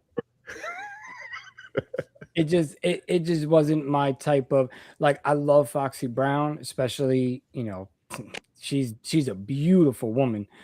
And then seeing her just make a comeback, you know, with Jackie Brown. So you know, I just didn't like anything about it. Maybe it was just because I seen it when I was a kid, and it Mm-hmm. just didn't resonate at all. Where I'm gonna get you, sucker was just so much more funny and comedic, and I didn't feel like Dolomite did any of that for me. That's So almost like a homage to it, though. I mean, it's a homage to all those blaxploitation movies from the 70s. yeah, and like I said, I watched it once when I was a kid, and I never revisited it. Watch it again. I'm sure it's on Tubi or something like that. Oh Watch yeah, it again. everything's I, on the I damn wouldn't even YouTube. argue with you, Nick. I wouldn't argue if you say it's a bad one, because I know it's a bad movie. But it just hit me in that way, and hit a lot of people in that way, especially when, like you brought up Foxy Brown and all those other blaxploitation movies. A lot of those movies directed by white guys, and yes, they had a lot of polish. This movie was like, you know what? If I could scrounge together 50, $100, I can make it happen, and that's Right. kind of where We're where I'm losing sitting. sunlight. Let's hurry up and do the scene. Yeah, And basically. that's what the beauty of it. And look out for the cops, because we ain't got no permit to be here. Right. Like that's how Fleetback was shot. Fleetback was shot the Freebasing. exact same way. It's Yeah. all guerrilla. They just get out and do what you can while you can. But I'll I give think it that's another part of shot the though. beauty. That's part of the beauty of it. Dolomite being a comedy movie would be, or shot like a comedy movie would be the equivalent of us watching kung fu movies and then going outside and start kicking Like- at each other. If like they would we have did. that, we would look silly. They didn't That's know what we did, though. They was We did. unintentionally. I think it was strongly unintentionally comic, but that wasn't the intent. The intent was for it to be. He said it was supposed to be an action, drama, comedy, kung fu movie. That was what he was looking for. Yeah. And if you really look at it, he hit all the points. Was it well executed? Not in the least. But it just resonated. And then some people just kind of look for that. And when Dell spoke about his get it done-isms, if you will, Spike Lee did the same thing. When Spike Lee shot She's Gotta Have It, credit cards. Robert Townsend. Just so happens Spike Lee's a lot more talented than Rudy Ray Moore. That's all. No. I'm just saying that Spike. Yeah, I'm agreeing with you. Yeah, I watched Bed-Stuy Barbers. We Cut Heads for the first time this year. Never saw it. I had never had the access to it, but I found it on YouTube. Mm-hmm. So Me and Dell watched it. And I was like, whoa, that's crazy. And that was his college movie. Yeah, that was NYU movie. Right. And when some people watch She's Gotta Have It, they feel the same way in terms of, was it a good movie? No, it wasn't a good movie at all. But for some of us, it's like, yo, that was heavy, you know, and that weird section that went into color when they were dancing in front of the fountain in Central Park, and everybody was like, "What's going on here? This is weird. When is this over? This is taking way too long. Just get back to the fight." But it was just one of those things. And Dolomite, the way it was just, as I think somebody mentioned, it was just comically bad. But I think that was part of what made it good. Yeah, the part female kung fu like, fighters, yeah, female karate killers. That's it. Bitch, you know I don't wear no cotton drawers. Can't nobody get past that. That was Yes. hilarious. That was hilarious. And it's like, you know, you see the boom mic coming down, and Yep. you know, the person that was this person is now this person. You know who really made that shine for me as a in retrospection was Black Dynamite. Black Dynamite. That's Yeah. why I love Black Dynamite. Black Dynamite used a lot of Dolomite. If you like Black Dynamite, you have to give credit to Dolomite, because Black Dynamite, that was, you know, when, who was it, Monique, that was like playing Queen Bee, the Queen Bee type of character. Oh, Black Dynamite, I can't wait. I'm gonna tell everybody. Oh, Black Dynamite. is that Kimberly Whitley, I think. Kim Whitley. It was Kim Whitley. But that was Queen Bee. That was her line for line shot. Everything they did was just that. So Dolomite, not for nothing, man. Dolomite, Petey Wheatstraw, you know, all of those movies. He was Disco Godfather was like on the third end for me, but Petey Wheatstraw, Human Tornado. I mean, those That's the movies, sequel. they carried something that was so special. It was sort of like, you know, and then by that time you were listening, or you've had to have come across the albums. You know, somebody's mom had them Jones. I don't know. My friends, it was at my friend's grandmother's house. So that's how we, between Rudy Ray Moore and Wild Man Steve and all those types of things like that. That's how we got hip to that. All them blue records. Yeah. Then we saw Dolomite. And Yeah. Dolomite was hilarious. Petey Wheatstraw, I think, to me, is funnier than Dolomite. But Dolomite sets the bar. Dolomite got the movie. He made that happen. And he out of nothing. Nothing. So at least give him credit for that, because sheesh. Yeah. They put it, they put out set. They got a nice set out on Blu-ray. It is nice. Yeah, Patrick's talking about the what was that, Shout? That put out Blaxploitation 1 and 2. Volume 2, 1 and 2, yeah. Yeah. I haven't even it's good. It's good.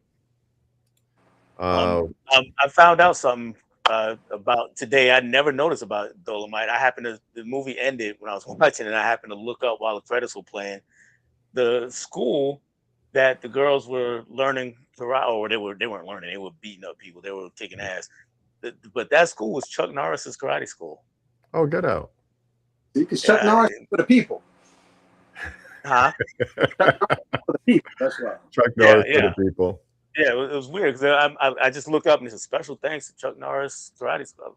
What? And they just knocked those buildings down just like within the past 5 years. Like the Total Experience, all those places is gone. The hotel that they shot it at, gone. Literally within the past 10 years, those buildings got knocked down. Wow.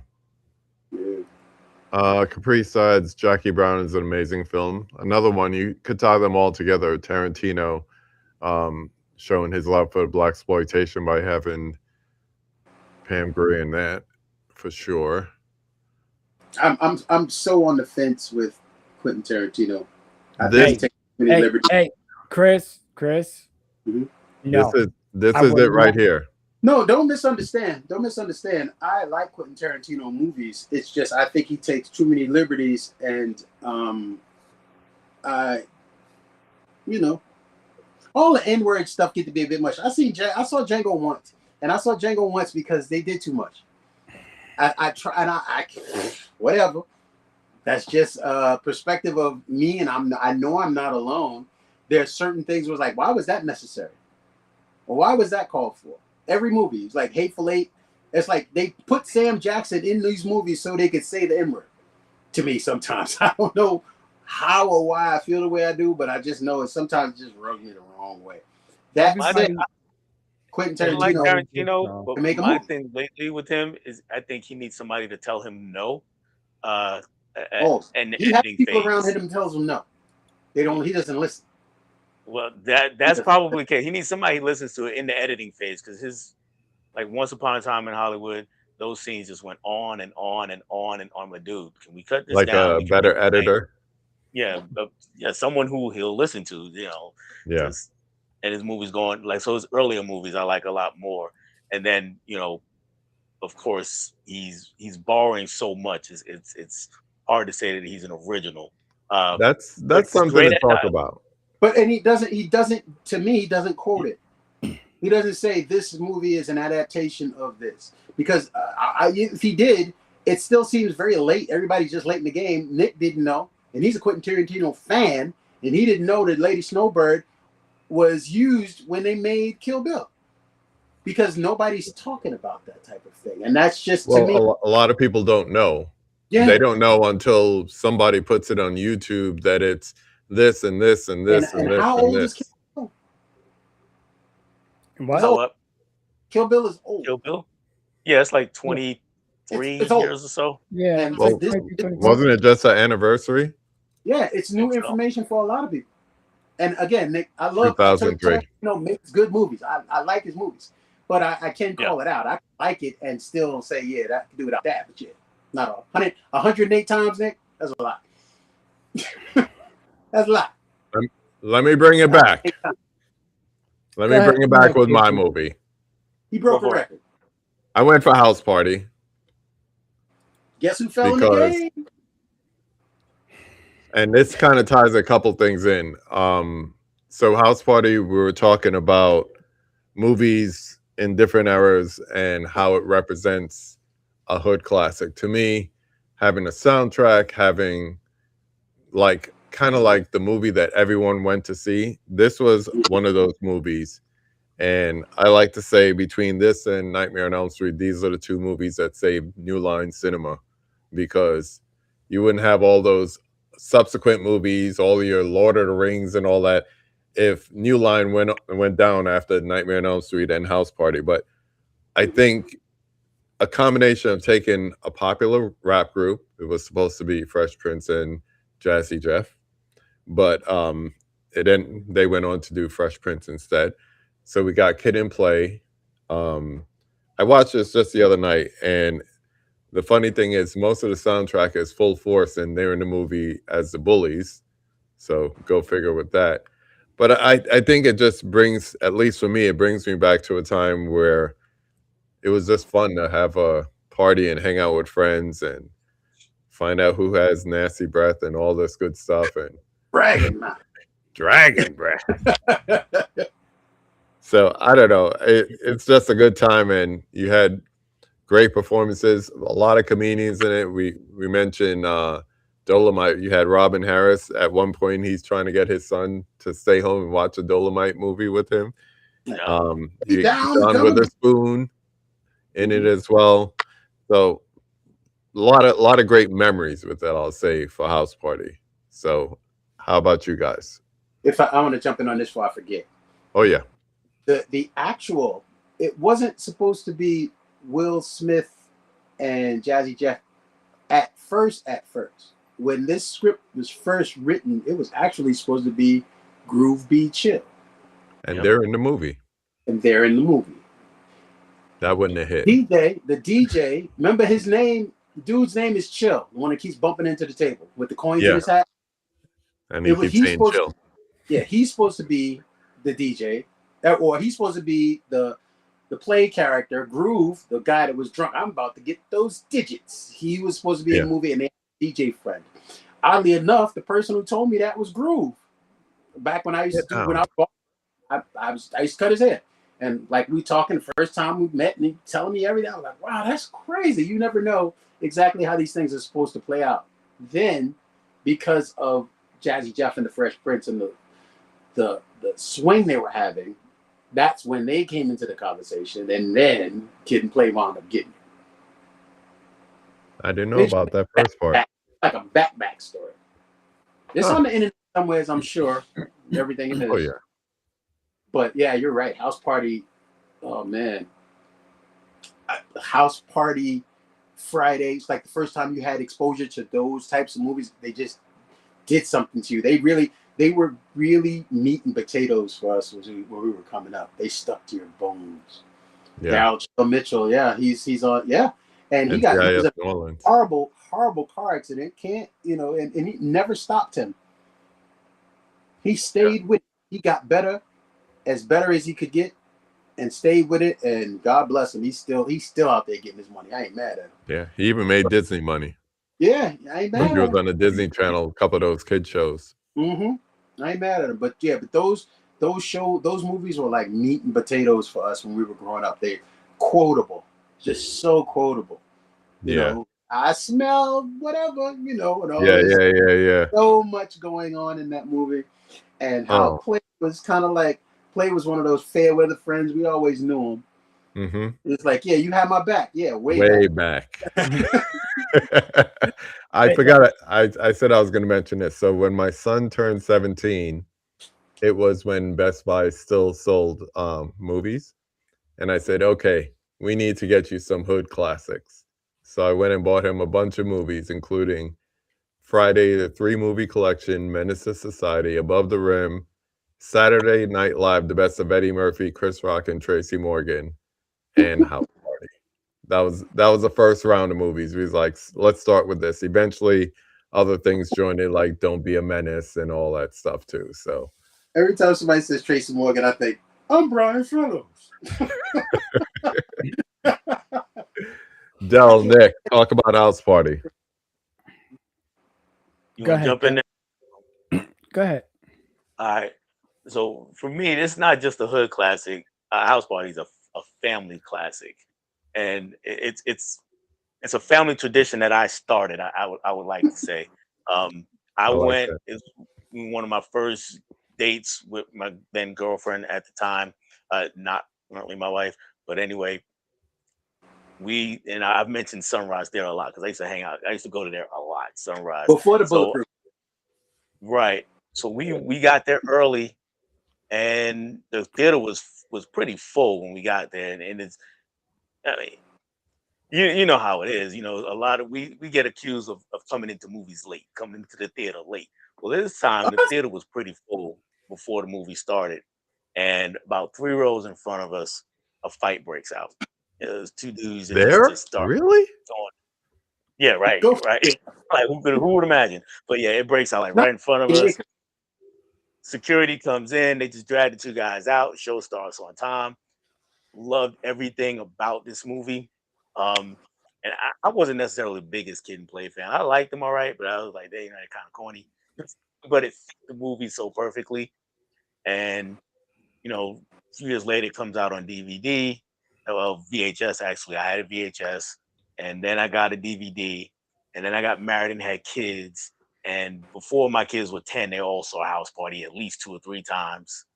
And as they got older, I had nieces and nephews. It was like, hey, y'all need to see House Party. We throw on House Party, and I do that with a lot of movies, but older movies for the generation that's now, it's a hit and miss. Some work, some don't. House Party never misses. True. It never misses. Everyone loves it. The most pushback I get is during some of the scenes in the dancing, and they kind of look around. Why are they dancing so hard? Why are they Because going that's so what it was like. hard? That's what it was like. That's what house parties were. That's what it was like. And That's dancing. It It what it was was was. like. fun. And then it helps that that movie introduced me to a lot of people who I would see over and over and over in other things. You mentioned John Witherspoon, you mentioned Robin Harris, Martin Lawrence, Tisha Campbell, all these people that just kept showing up in things as my Jody's life mom. was going on. Yeah. Yeah, Don't yeah, forget Jody's mom. that's right. Yeah. So My wife was watching. She's like, "Is this the first time Martin and Gina were together?" I was like, "Yeah, I think so." yeah, things so yeah, yeah. So this movie, I mean, it's everything for me. It's just that thing. It's just that good for me, and it means that much to me. Yeah. I love that. I really do. I love that. That's dope. Nick. So I I have am in the I'm in the very, very small class of I like class act a lot more, but I haven't seen that in so House long. Party is just funny as hell. You could see where a lot of the movies down the road, and the remake is terrible. But down the road, there's so much inspiration. And I think still to this day, my favorite line is when the father's walking, he's already pissed. And he's like, it's so goddamn hot. I swear I saw the devil when I woke up. Because my dad used to be like that. You know, we didn't have central air and all this shit like we do now. Yeah. And, you know, back in the days, if we had an AC, it was blanketed off and it was only in either your parents' room or the living room. And you had a box fan. So if it was The hot, it was window blowing hot AC. air. Yeah. So, you know, for me, that line just resonated so much. He's just walking so mad because that's how it was.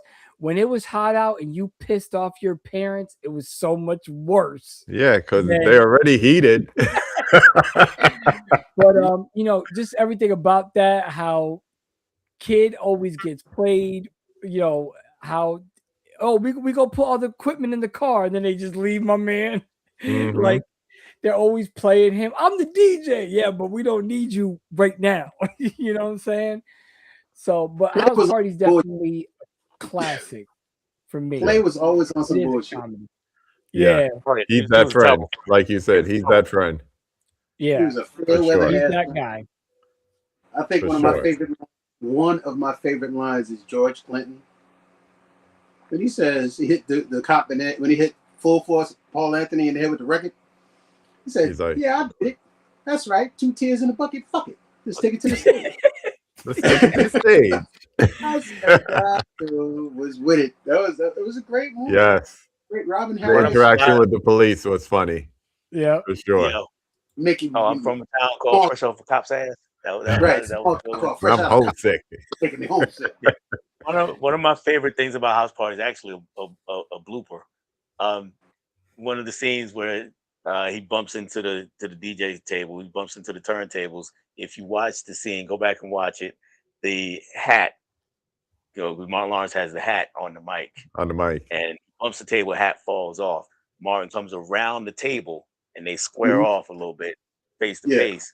And the The hat's hat's on back the on mic. the mic. Mm. Yeah. And I Continuity get a kick out of issues. that every time. I get a kick out of that every single time. Yeah. The continuity will get you sometime.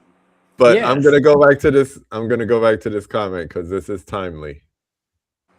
I will add a hood classic doesn't have to be good to be entertaining. Yeah. Nah, he's definitely right. Because Belly is terrible. Whoa, Yeah. whoa, come on. But we love Oh, it. it's terrible. Belly But too. we I love love it. Belly is a I terrible love movie, but we love it because it's a hood classic and who's in it. There's no mistake in the fact that if you put on Belly, I'm gonna watch it.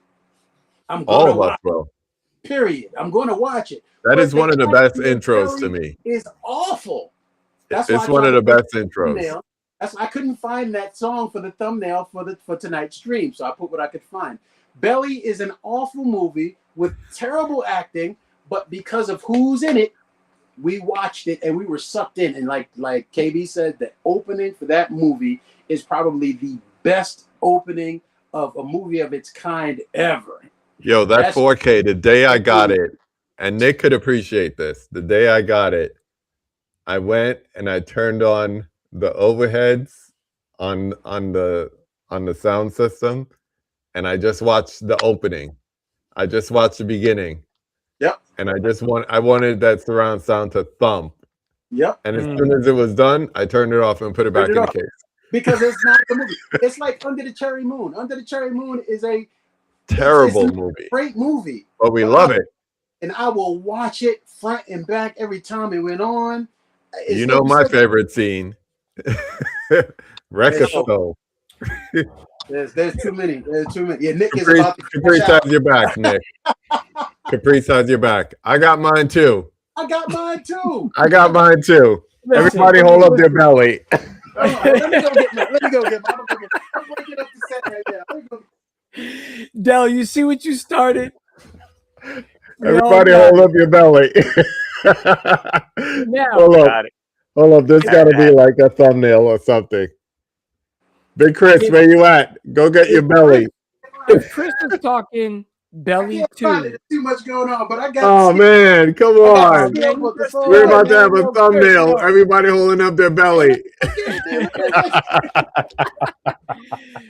Listen, Talk about it, Nick. from now on, if anybody says, "Yo, you know Floyd," I'm like, "Yo, I don't know no fucking Floyd." But Oh yeah, look, it is a guilty pleasure. It is a guilty pleasure. I love this movie. no, if you're talking Belly 2, yes, that is terrible from beginning to front. Yes, the game is terrible. No acting skills. But DMX plays himself. The only one that didn't have any acting skills in there is Nas.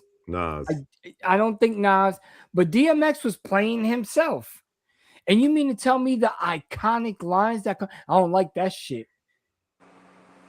So Chris, I don't like that. You can I have never. I'm gonna drop a dime on Chris. That's it. Yo, Chris, I'm dropping a dime on him. I like that shit. I'm gonna drop a dime on these fools. Nas is my GOAT rapper, but he is the worst actor. Yeah, he's terrible. I still want to know where they ended up when they took that flight to Africa. Yeah, where? No, I don't care about where. that. Listen, where in Africa? Yeah. Well, yeah. And this has nothing to do with that. This has to do with just Nas acting. They asked Method Man about it in some interview. Yeah. And he was like, he said, man, Nas was just doing Nas. If I believe in real life, if Nas got shot, he'd be like, yo, I got shot. Yeah. Yeah. Culture Trini, R.I.P. Louis Rankin. To me, that's one of my favorite scenes in Belly, man. One of my favorite scenes, boy. You get it? I'm sorry. Oh man! All right. We had a moment here. We almost had a moment. Here, KB, help your man out, because, like I said, I don't know no Chris anymore. But he's catching yo, just crop out one of ours and put it in his hand. Hold up. He's away. Everybody, hold up your belly. It'd be like, I thought there was 4 people in there. Nah.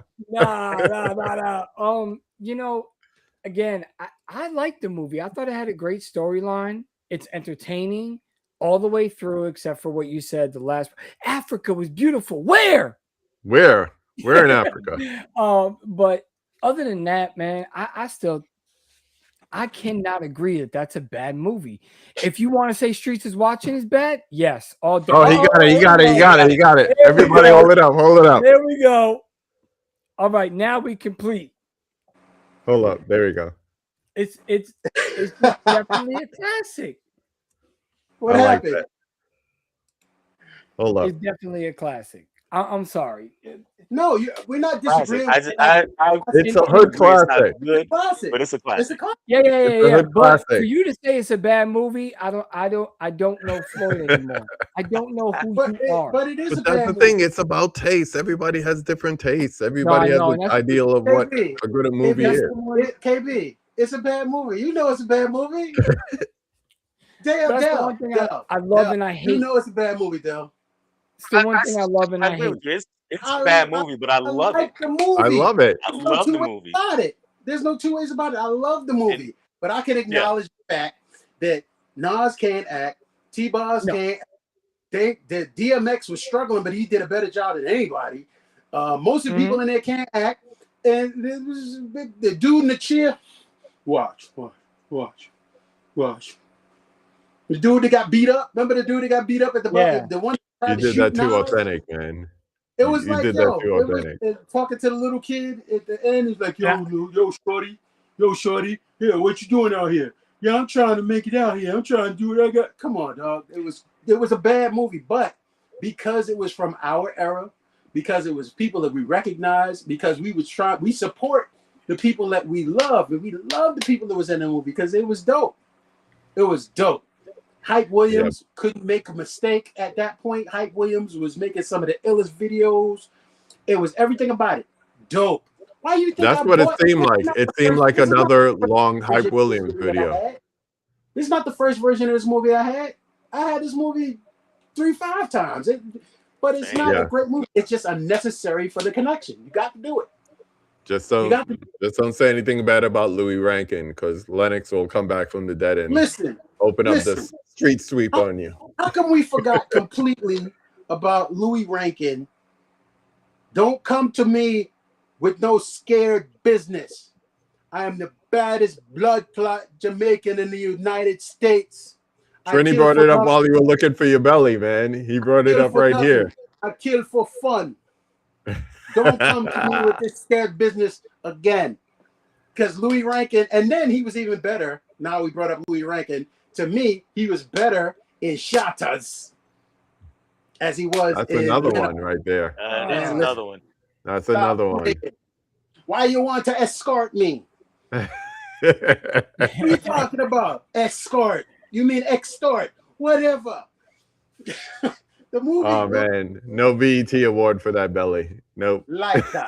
It could get a Razzie. You know, the other thing about that too, though, is the soundtrack was on fire. It was. The Yeah. whole The movie. soundtrack is The dope. movie had stuff that was just listen.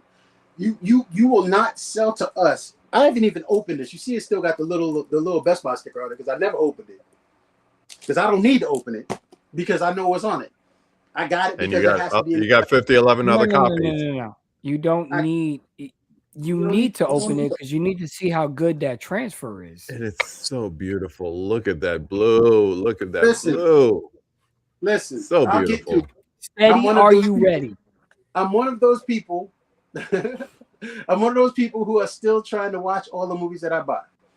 So am I. It So is am what I. it is. Right. We got stuff still in plastic. This shit is in plastic. I do it. So I do it a week at a time. I pick a letter and I watch whatever it is. W this That's the week, way I'm to do watching it. all W's. I should do that. I should try that. I'm gonna try that. Do That's how. bro. Do how- what I that's how did I was watch wheel of stuff. names, and I put every letter on the wheel, and whatever it ends up on, that's where I go to in the collection. So last week was W. This week was F. I was like, oh, Fight Club, that's new. I'll watch that. Or what was the other one? Fury. I'll watch that. Whatever it is. So you KP, you'll just pick a letter. I'll let letter- Wheel of Names pick the letter. KB, So, I seen that find a you movie in said, that category and just watch it. yeah. Hmm. He was also doing it with his wife at one point. They were doing like Yeah. a spin. I'm trying to bring that back. She's gonna be laid up for 6 weeks, so that'll be a good time to bring back the date movie shuffle roulette. Yes. And that's why I've been making all these videos because I've been watching these movies that I haven't even gone through my Blu-rays yet. I've only gone through 4Ks that I haven't watched. So I feel you. At eBay, asking $64 for what? $20 For what? Belly Steelbook. for the For Belly Belly. Steelbook. Get out of here. $20 at the Best Yeah, Buy. but it's a steel book. They're gonna end up reissuing it because like Yeah. Hollywood, This has been we're out so long. we're Why would running out of ideas. You know Yeah. what I'm saying? So Yeah. you don't This need is 15 Lionsgate. copies. They ain't putting this back out. But Yes, they Lionsgate are. will. Lionsgate is not gonna put this back out. Lionsgate Yeah. can, because they got licensed Yeah. all their stuff they got I This from is know, Best how I Buy. got American But I don't think Psycho. it will. Yeah. This is how I got the best steel book in the world, American Psycho. I can't argue with that. Second release. That second release of that American Yes, Psycho. it's a You got that re-release from them?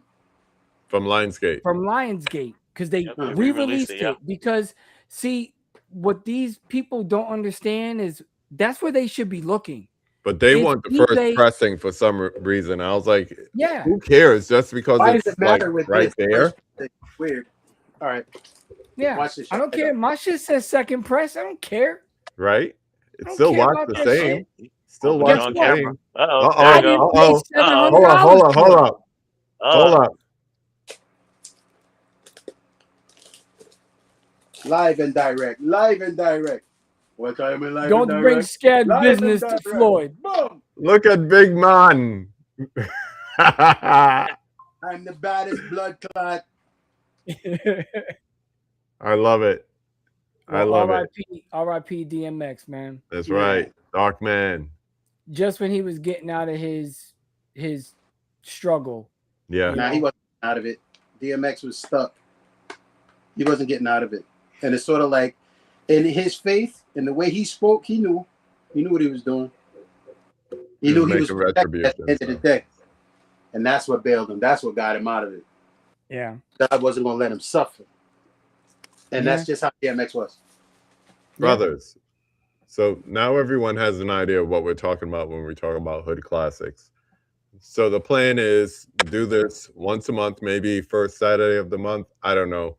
Something about 4th of July might get in the way. Who knows? But we're going to try to focus on one movie per episode. So what are we thinking for the next one? I know there was a suggestion of a There were movie a few. coming out. There were a few. There's All one right. that's on YouTube, the one that I sent to the group. It's on YouTube. Mhm. It's easier to access because, everybody doesn't have all of the movies and they're not all on streaming. But the movie suggested to the group was, okay. You're talking about Welcome Home, Brother Charles? Welcome Home, Brother Charles. The description of that movie is it's outrageous. When I heard about it via a documentary I was watching, I was like, I gotta find this movie. And then I found the actual movie is on YouTube. So it sounds like a fun conversation, but just something else that we got on the table. Because there were like each one of us gave one. Yeah. Yeah. Nick, what were you saying? I want to nominate Blue Hill Avenue. I got to see that. What is it? I got to see that. Blue Where Hill can we Avenue. find it? But it's been a long time. It's either on Amazon Prime still or Tubi. It's definitely on one of those three. Huh? No, that's the one with Alan Payne and my brother's keeper. Yeah, it's got the dude. It's got the New Jack City guy in it.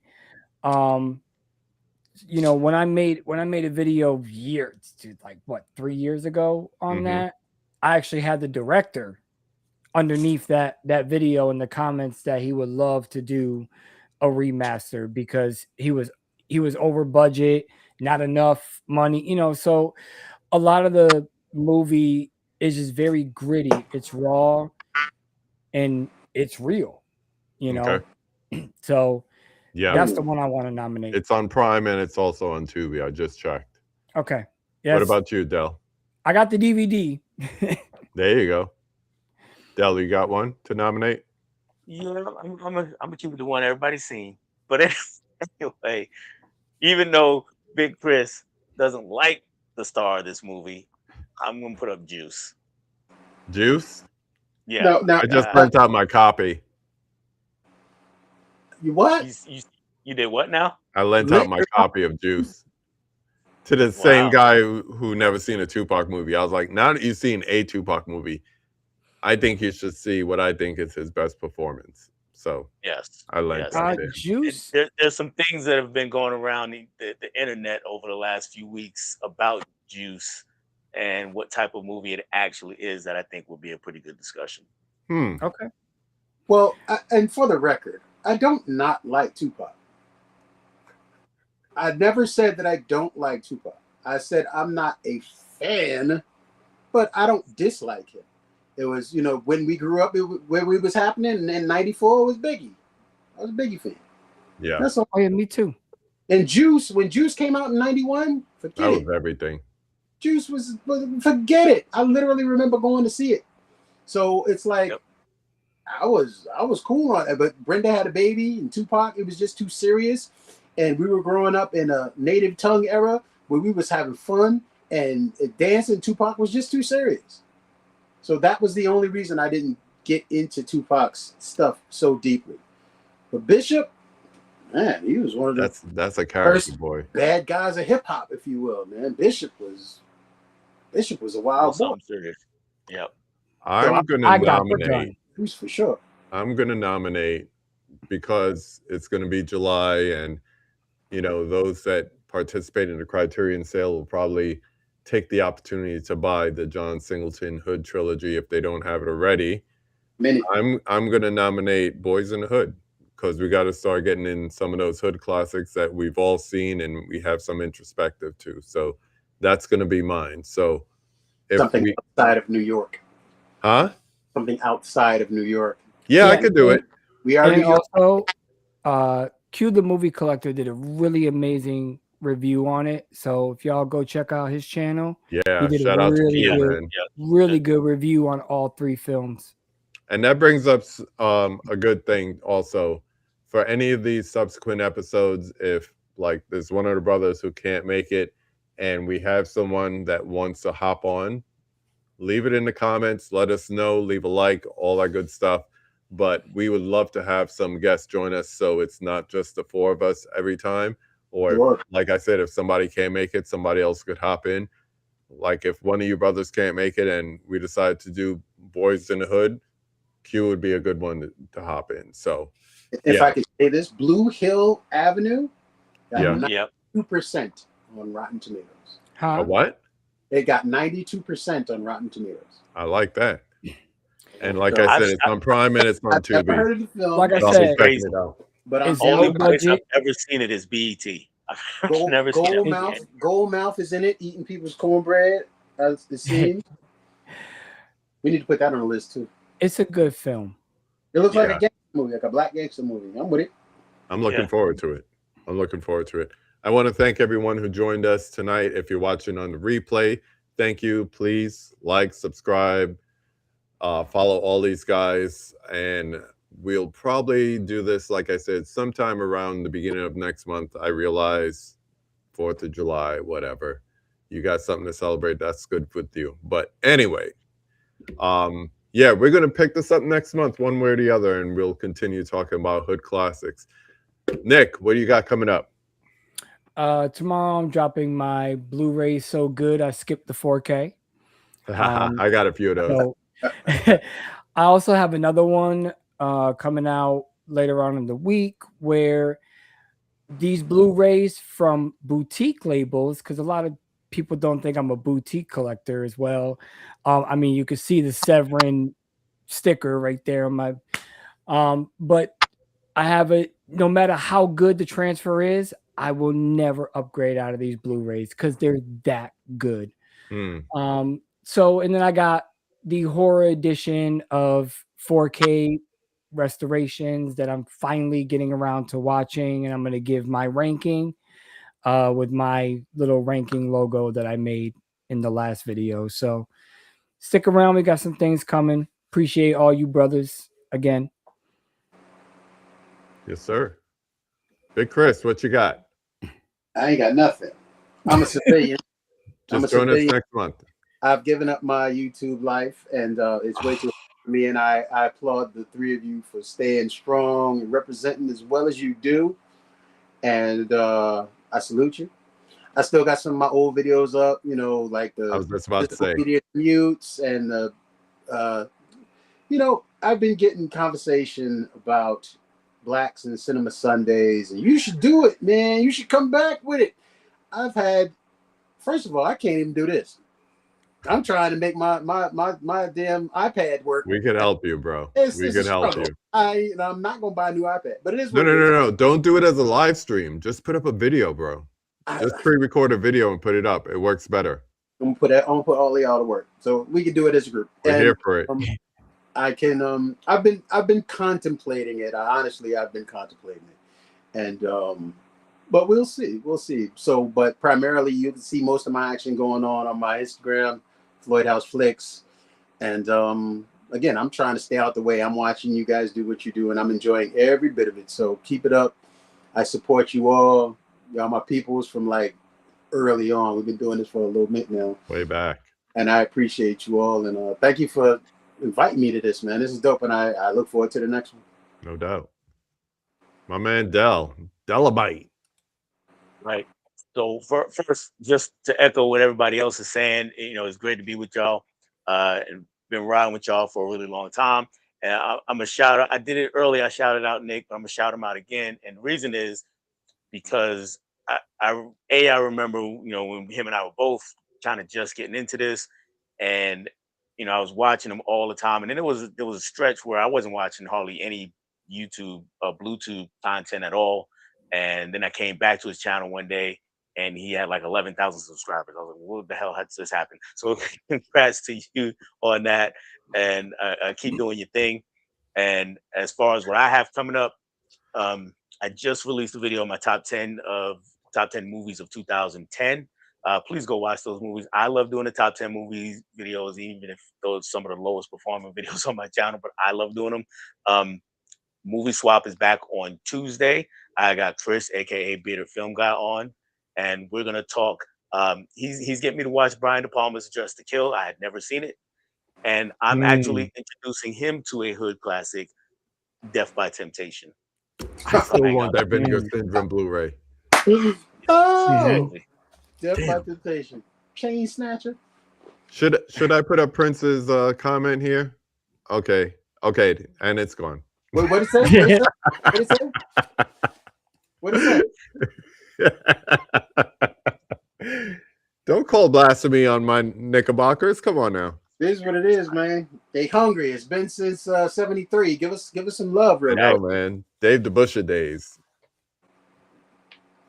For me, we got some conversations coming up. We got one on Monday. I went to Panic Fest, and every time I turn around, there was this purple-haired girl like over my shoulder. I'm like, who is this? So y'all gonna find out who she is on Monday. And, and we got some other stuff coming up too, but that's the main one. I'm also going to do a couple of guest appearances. Follow me on Instagram. Keep up. Look in the stories. It's all there. But until then, I just want to thank everyone for hanging out with us tonight. This was fun. And I knew that we could go places. We weren't just going to stick with the 4. So, yeah, man, definitely, like I said, subscribe to these brothers, like, comment, tell a friend to tell a friend. And until then, we'll see you next time. Go watch a movie. Go watch Dolomite. Go watch Empire. Go watch Dolomite. Go watch Empire. Go watch My Name is Dolomite, the Eddie Murphy movie on Netflix. That gives you a better appreciation too. Hilarious. That was great. 4K as well. Yes, that needs a 4K for real.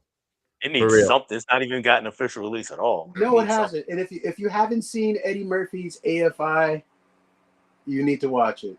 Yeah, just watched it. Yeah, it's so good. It's just Eddie Murphy is we got to do something with Eddie Murphy.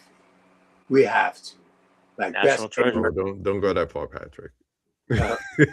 Some love shit. That would be nice, but yeah, we got to do something like dedicated Eddie Murphy hour. That'd be cool.